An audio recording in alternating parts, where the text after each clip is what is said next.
আপা, এবার থামেন। অনেক হয়েছে মিথ্যা কান্না। আপনার মিথ্যা কান্না আমরা দেখতে দেখতে এখন অতিষ্ঠ হয়ে যাচ্ছি।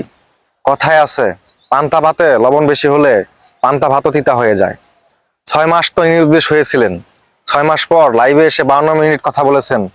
52 মিনিটের 40 মিনিটই আপনার নিজের গুণগান গিয়েছেন, আপনার পরিবারের কথা বলেছেন, আপনার পরিবারের চিন্তাই আপনি করেছেন।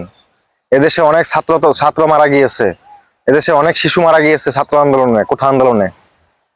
সেটার জন্য আপনিই দায়ী। আপনার ক্যাডার বাহিনীগুলো সেগুলো করেছে, তাদের জন্য তো একটু কানলেন না, তাদের জন্য তো একটিও গুণগান গাইলেন না, শুধু নিজের পরিবারের কথাই বলে গেলেন। আমরা চাই না আপনার এই পরিবারের কান্না দেখতে। আপনি যেখানে আছেন সেখানেই থাকেন। নতুন তরুণ প্রজন্মকে দেশটা ছেড়ে দেন তাদের কাছে, তারা নিজেদের মতন করে দেশটাকে উন্নতি লক্ষ্যে এগিয়ে নিয়ে যেতে সক্ষম হবে। আপনি অনেক করেছেন, আমরা আর আপনার উন্নয়ন চাই না। আপনি যেখানে আছেন সেখানেই থাকুন, আমাদের মতন আমাদেরকে ভালো থাকতে দিন।